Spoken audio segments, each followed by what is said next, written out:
शरीर रोगी हो गया, अग्नि मंद पड़ गई, पुरुषार्थ और भोजन दोनों कम हो गए, बस घोर चिंता। अब पता ही नहीं चल रहा, सोच निकल गई,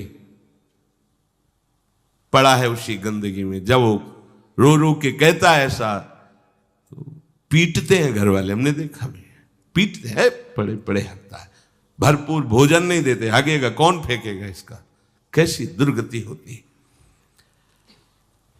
इसमें जो शब्द लिखा है, आस्तेव मत्योपन्यस्तम गृहपाल इवाहरन, गृहपाल कहते कुत्ते को, कुत्ते की भांति वो सबके अपमान सहता रहता है और रूखे सूखे टुकड़े खाकर जीवन निर्वाह करता है, फिर भी उसे भगवान की याद नहीं आती।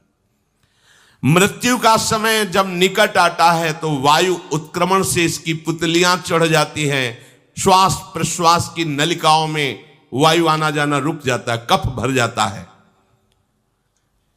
अब इसे श्वास लेने में भयानक कष्ट होता है, कंठ में घुरघुराहट, पर उसका मोह उन्हीं अपने बच्चे, परिवार, घर, शब्द, ये सब छूट जाएगा।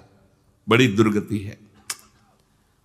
अंतिम समय क्या सोच रहा है, ये पत्नी छूट जाएगी, बेटे छूट जाए, और बेटों ने क्या उनके साथ व्यवहार किया, ये मोह है, ये मेरा कमाया हुआ मकान कैसे छोड़ सकता हूं, तो छिपकली बन के आना, इसी मकान में रेंगना। पक्का आपका अंतिम फाइनल आपका चिंतन होता है, आपका चिंतन वही बनेगा जो जीवन भर आपने किया, उसके परिणाम में बंधु बांधव आकर घेर लेते और मनाने लगते हैं कि अब जल्दी मर जाए, भगवान उठा लें इसे। मृत्यु पाश के वशीभूत महान कष्ट को भोगता हुआ अपने परिवार का चिंतन करता है। वो मूड ये भी नहीं सोच पा रहा कि अगर अंतिम समय कृष्ण बोल दूं, राधा बोल दूं तो काम बन जाए। कुटुंब का भरण पोषण और मोह में लगा हुआ यमराज के दूत आते हैं, मार मार के उसके प्राणों को खींचते हैं। वो तो मार वही जानता है जिस पे पड़ती है, और सोचता कौन है, विवेक है नहीं, इसलिए सोच काम नहीं करती। भयंकर रोष युक्त नेत्र वाले, जिनके देखने से पेशाब छूट जाए, तभी तो आप देखो मरने वाले का शौच और लघु शंका सब छूट जाती है, देखने मात्र से, इतने वो भयानक है। वो देखकर भय के कारण मलमूत्र त्याग कर देता है। सा दृष्ट्वा त्रस्त हृदय स्रकन मूत्रम विमुंचति, इतना भयावह स्वरूप होता है उनकी घुड़क, और उनकी मार की टट्टी पेशाब सब छोड़ देता है। यमदूत उसे भयंकर यातना देते हुए प्राण खींचते हैं। अब ये तो वही जानता है जिसके खींचते हैं। बाहर वाले सब घेरे बैठे हैं, कोई एक बार भी नाम नहीं बोला। अगर एक बार बोल देता राधा तो भाग जाते यमदूत और वो बच जाता।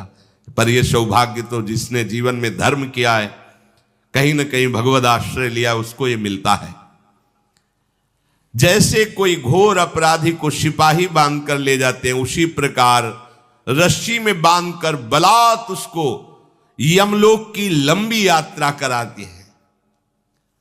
रास्ते में पिटाई, घुड़कियां, उसे प्यास लगती, पानी नहीं दिया जाता, तपती हुई भूमि पर चलाया जाता है। कुत्ते नोचते हैं, व्याकुल हो उठता है। भूख प्यास उसे बेचैन कर दी, पर यहां किसी की भूख नहीं मिटाई तो तुम्हें रास्ते में भोजन नहीं मिलेगा। यहां कभी किसी को पानी नहीं पिलाया तो एक बूंद पानी नहीं मिलेगा तुम्हें। यह कर्म भूमि है। दावानल जैसी दहकती हुई भूमि पर उसे चलाया जाता है। तप्त बालुका में मार्ग में जब एक पग भी आगे बढ़ने की सामर्थ्य नहीं होती, मूर्छा जाती है, मार मार के उसे चेतना में लाते हैं यमदूत, फिर घसीटते हैं। महान दुख में अंधेरे मार्ग से अत्यंत क्रूर यमदूत उसे यमपुरी को ले जाते हैं। कितना मार्ग? 99,000 योजन मृत्यु लोक से। यह ऐसे नहीं कि कोई गप लिखी हुई है, नहीं नहीं। अब जैसे तिहाड़ जेल है, अब जानते ही नहीं तो क्या जानोगे, कहां तिहाड़ जेल, जाओ देखो जाके। आजीवन कारावास, कैसे बड़े कठोर कठोर, जैसा अपराधी वैसा दंड विधान। यहां थोड़ी दया है क्योंकि हृदय है, वहां हृदय नहीं है। वहां हृदयहीन शासक तुम्हारे पीछे लगाए जाएंगे, हृदय ही नहीं है। बस एक एक कर्म का हिसाब। जो हमने पढ़ा था पहली बार तो होश उड़ गए थे। जो यहां दूसरे का मांस खाते हैं ना, कोलू में पेरे जाते हैं। कोलू जैसे गन्ना नहीं पेरा जाता, लगा दिया कोलू में पेरे जा रहे। मरना है नहीं, सोचो कितना कष्ट। फिर इसके बाद समसी से मांस नोच कर उसे खवाया जाता। होश में हो जाओ। 99,000 योजन का मृत्यु लोक से यमलोक का मार्ग है, लिखा हो 99,000 योजनानाम सहस्राणी नवतिम नवचाध्वनः त्रिभिर्मुहूर्तैर्द्वाभ्याम वा नीतः प्राप्नोति यातनः। एक योजन का मतलब 4 कोश, 99,000 योजन। इतने लंबे मार्ग को 2 या 3 मुहूर्त में तय करना, दौड़ा के 2 या 3 मुहूर्त, बहुत कम समय। फिर वहां पहले से तय, इसको इस नरक में डालो, इसको इस नरक में। वहां इतना समय, थोड़ी भीड़ लगी है।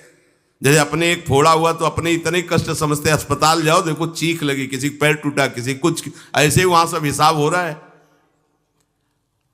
उसको धधकती हुई लकड़ियों में जलाया जाता है, कहीं दूसरों के द्वारा काट काट कर उसको उसका ही मांस खिलाया जाता है। यमपुरी के कुत्तों के भयानक दांत होते हैं, जिंदा, अब मरना है नहीं वहां। भयानक गिद्धों के द्वारा आंतें खींची जाती है। यहां सांप बिच्छू डांस जिसको मारा है वहां भयंकर रूप रखकर उसका खून पीते हैं। हिसाब है बहुत होश में। यहां तुम किसी के शरीर को काट दो तो मर जाएगा, वहां ऐसा नहीं होता। वहां बार बार काटा जाएगा, मरोगे नहीं, पीड़ा वैसे ही होगी। बड़े भयानक कष्टों को भोगता है। तामिस्त अंध तामिस्त रौरव आदि नरकों को भोगता है। हे माता, भगवान कपिल देव जी कहते हैं, जो पुण्य आत्मा लोग होते हैं स्वर्ग आदि में जाकर पुण्य भोगते हैं, लेकिन दोनों को फिर गिरना होता है, क्योंकि वो भगवान का भजन नहीं किए, इसलिए पुण्य भोग कर मृत्यु लोक आते हैं, वो पाप भोग कर नरक से मृत्यु लोक आते हैं। माता जब उनके भोग संपन्न होते हैं नरक आदि के, अब वो जन्म लेते हैं। फिर यहां ध्यान से सुनना, जब जीव को मनुष्य शरीर में जन्म लेना होता है तो प्रकृति में वर्षा के साथ आता है।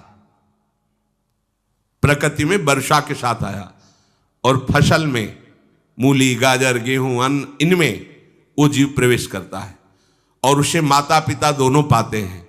तो सप्तम धातु वीर के रूप में परिणित होता है जीव। वो वीर कण के रूप में माता के उदर में जब प्रवेश करता है तो एक रात्रि में मां का और पिता का, दोनों का वो जो वीर मिलता है, उस रज और वीर के मिलने से एक कलल सा बनता है। 5 रात्रि व्यतीत होने के बाद एक बुदबुदा सा बनता है। 10 रात्रि व्यतीत होने के बाद